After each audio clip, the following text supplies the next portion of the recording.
नमस्कार दोस्तों, एक बार फिर स्वागत है आपका अपने चैनल ओम ज्ञान एक्सप्रेस में। जैसा कि आज हम आपके समक्ष 19वीं शताब्दी के सामाजिक व धार्मिक आंदोलन से संबंधित प्रश्नों के कलेक्शंस को लेकर प्रस्तुत हुए हैं। और समय न गंवाते हुए दोस्तों हम अपने टॉपिक की तरफ चलते हैं। टॉपिक की तरफ चलने से पहले आप चैनल को सब्सक्राइब कर लें और लाइक करना ना भूलें। तो पहला प्रश्न है दोस्तों हमारा, ब्रह्म समाज की स्थापना कब हुई? ब्रह्म समाज की स्थापना 1828 ईस्वी में हुई थी। ब्रह्म समाज की स्थापना किसने की थी और कहाँ की थी? तो राजा राम मोहन राय के द्वारा कलकत्ता में 1828 ईस्वी में ब्रह्म समाज की स्थापना की गई थी। आधुनिक भारत में हिंदू धर्म के सुधार का पहला आंदोलन कौन सा था? तो हिंदू धर्म के सुधार का पहला आंदोलन ब्रह्म समाज ही था। अगला प्रश्न दोस्तों, ब्रह्म समाज का विरोधी संगठन कौन सा था जिसने सती प्रथा और अन्य सुधार, जितने भी अन्य सुधार थे और सती प्रथा का विरोध किया, वह धर्म सभा थी। धर्म सभा की स्थापना किसने की थी? धर्म सभा की स्थापना राधा कांत देव द्वारा की गई थी। अगला, राजा राम मोहन राय का जन्म कहाँ हुआ था? राजा राम मोहन राय का जन्म राधानगर जिला वर्धमान में हुआ था। राजा राम मोहन राय ने इंग्लैंड जाने के बाद ब्रह्म समाज की बागडोर किसने संभाली? जब राजा राम मोहन राय इंग्लैंड चले गए थे तो ब्रह्म समाज की बागडोर रामचंद्र विद्या वागीश ने इसकी बागडोर संभाली थी। ब्रह्म समाज की बागडोर रामचंद्र विद्या वागीश द्वारा संभाली गई। किसके प्रयासों से ब्रह्म समाज की जड़ें उत्तर प्रदेश, पंजाब व महाराष्ट्र तक फैल गई? तो केशव चंद्र सेन के प्रयासों के द्वारा उत्तर प्रदेश में, पंजाब में और मद्रास में ब्रह्म समाज की जड़ें फैल गई थी। 1815 ईस्वी में कलकत्ता में किसने आत्मीय सभा की स्थापना की थी? आत्मीय सभा की स्थापना राजा राम मोहन राय द्वारा ही की गई दोस्तों। स्वामी दयानंद सरस्वती का मूल नाम क्या था? स्वामी दयानंद सरस्वती का मूल नाम मूल शंकर था। जो कि ये क्वेश्चन दोस्तों बहुत ही इंपॉर्टेंट है, ये कई बार कई एग्जाम्स में पूछे गए हैं। अगला प्रश्न है हमारा, महाराष्ट्र के किस समाज सुधारक को लोकहितवादी कहा जाता है? तो गोपाल हर देशमुख जी को लोकहितवादी कहा जाता है दोस्तों। अगला प्रश्न है हमारा, सती प्रथा का अंत कब और किसने किया? तो राजा राम मोहन राय जी के प्रयासों के द्वारा 1829 ईस्वी में सती प्रथा का अंत हुआ था। आर्य समाज की स्थापना कब हुई? आर्य समाज की स्थापना 1875 ईस्वी में मुंबई में हुई थी। आर्य समाज के संस्थापक कौन थे? आर्य समाज के संस्थापक स्वामी दयानंद सरस्वती जी थे। आर्य समाज के किसके विरुद्ध कार्य करता था? आर्य समाज धार्मिक अनुष्ठान और मूर्ति पूजा के विरुद्ध कार्य करता था।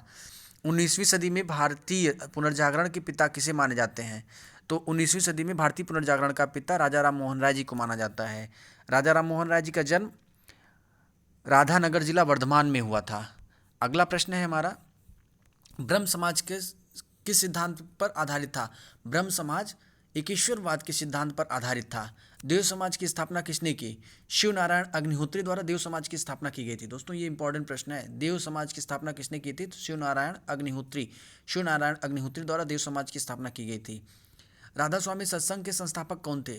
राधा स्वामी सत्संग के संस्थापक शिवदयाल साहब जी थे। शिवदयाल साहब ने राधा स्वामी सत्संग की स्थापना की थी। फेबियन आंदोलन का प्रस्तावक कौन था? फेबियन आंदोलन का प्रस्तावक एनी बेसेंट जी थे। अगला प्रश्न है हमारा, 20वीं सदी में के आरंभिक दशक में आरंभ होने वाला आंदोलन कौन सा था? तो 20वीं सदी में अहरार नामक आंदोलन आरंभ हुआ था। भारत समाज सेवक की स्थापना किसके द्वारा की गई थी? तो भारत समाज सेवक की स्थापना गोपाल कृष्ण गोखले द्वारा 1905 ईस्वी में की गई थी। दोस्तों गोपाल कृष्ण गोखले द्वारा 1905 ईस्वी में भारत समाज सेवक की स्थापना की गई थी। सिख गुरुद्वारा अभियान कब पारित हुआ था? सिख गुरुद्वारा अभियान 1925 ईस्वी में पारित हुआ था। 1925 ईस्वी में सिख गुरुद्वारा अधिनियम पारित हुआ था। अगला प्रश्न है, रामकृष्ण परमहंस का मूल नाम क्या था? रामकृष्ण परमहंस का मूल नाम गदाधर चट्टोपाध्याय था। डॉक्टर एनी बेसेंट भारतीय राष्ट्रीय कांग्रेस के अध्यक्ष कब बने थे? डॉक्टर एनी बेसेंट जो थी वो भारतीय राष्ट्रीय कांग्रेस की अध्यक्ष कब बनी थी? तो 1917 ईस्वी में ये भारतीय राष्ट्रीय कांग्रेस की अध्यक्ष बनी थी।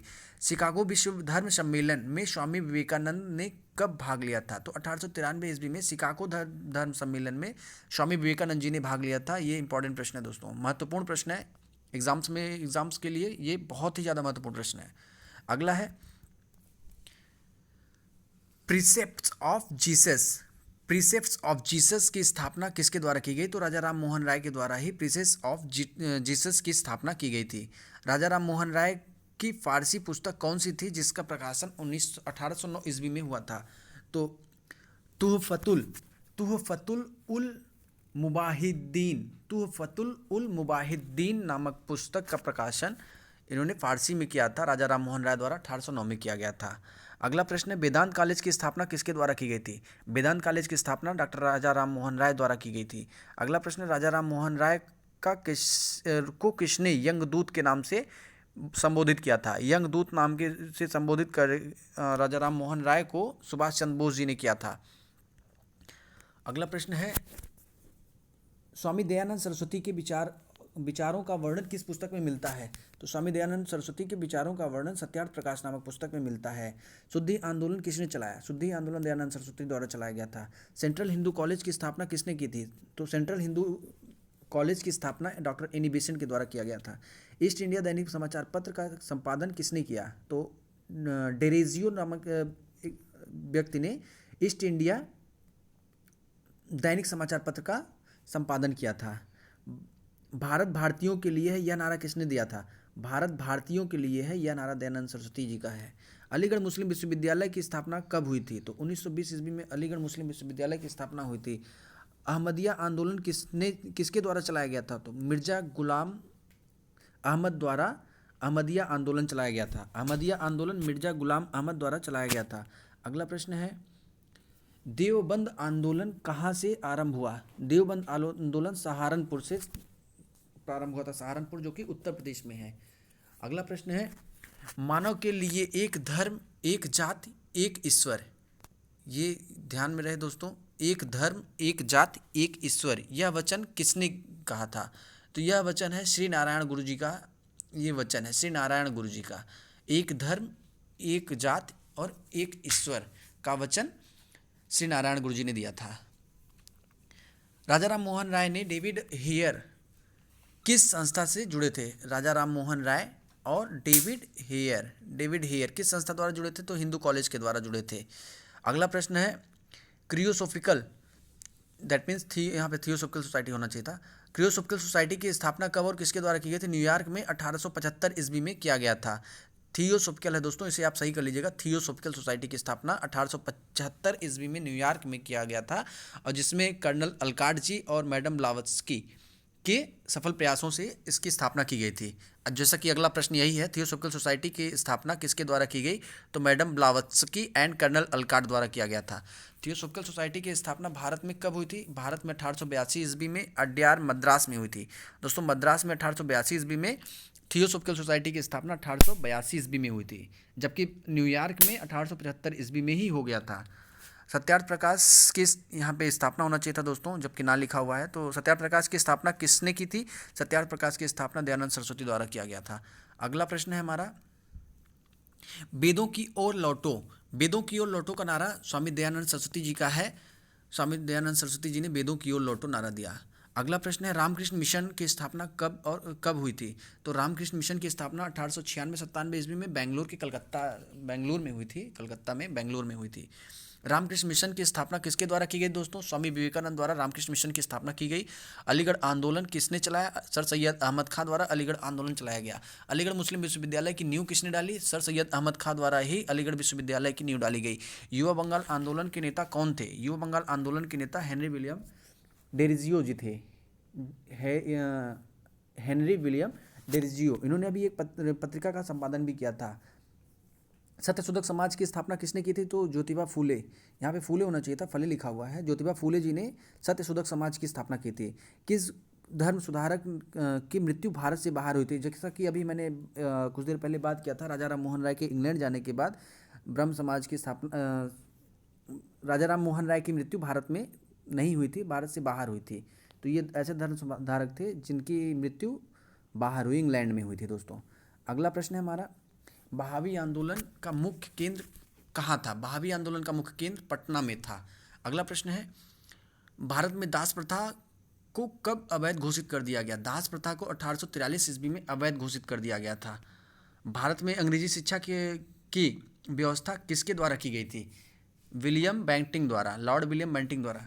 दोस्तों ये ऐसे प्रश्न हैं जो प्रत्येक एग्जाम के लिए बहुत ही महत्वपूर्ण है। इसे आप 1 से 2 बार सुनेंगे, जो कि सारे के सारे प्रश्न इजी हैं, आपको याद हो जाएंगे, 1 से 2 बार सुनने पे याद हो जाएंगे। तो इसे अवश्य सुने और वीडियो को पूरा लास्ट तक देखें। और जिन्होंने अभी तक हमारे चैनल को लाइक और सब्सक्राइब नहीं किया है तो कृपया इसे लाइक और सब्सक्राइब कर दें। चलते हैं हम अगले प्रश्न पे। अगला प्रश्न हमारा, वेदों में संपूर्ण सच्चाई निहित है। वेदों में संपूर्ण सच्चाई निहित है, यह कथन किसका था? स्वामी दयानंद सरस्वती जी का था। महाराष्ट्र का सुकरात किसे कहा जाता है? महाराष्ट्र का सुकरात महादेव गोविंद रानाडे जी को कहा जाता है। महादेव गोविंद रानाडे जी को महाराष्ट्र का सुकरात कहा जाता है। इसे आप याद कर लें दोस्तों, बहुत ही महत्वपूर्ण प्रश्नों के कलेक्शन है ये, जो कि प्रत्येक एग्जाम, चाहे वो आपका एनटीपीसी हो, एसएससी हो, रेलवे का कोई भी ग्रुप हो, और चाहे स्टेट लेवल एग्जाम्स हो, जिसमें आपको प्रश्न देखने को मिलते हैं। अगला प्रश्न है हमारा, विवेकानंद किस स्थान पर विश्व धर्म सम्मेलन में प्रसिद्ध हुए थे? तो शिकागो में ये धर्म सम्मेलन में गए थे, जहाँ पे इनको 2 मिनट बोलने का मौका मिला था। तो वहाँ पर शिकागो में इतनी तालियां बजी थी कि वहाँ का पूरा देश उनके प्रति खड़ा हो गया था। तो वहीं से विवेकानंद जी प्रसिद्ध हो गए थे।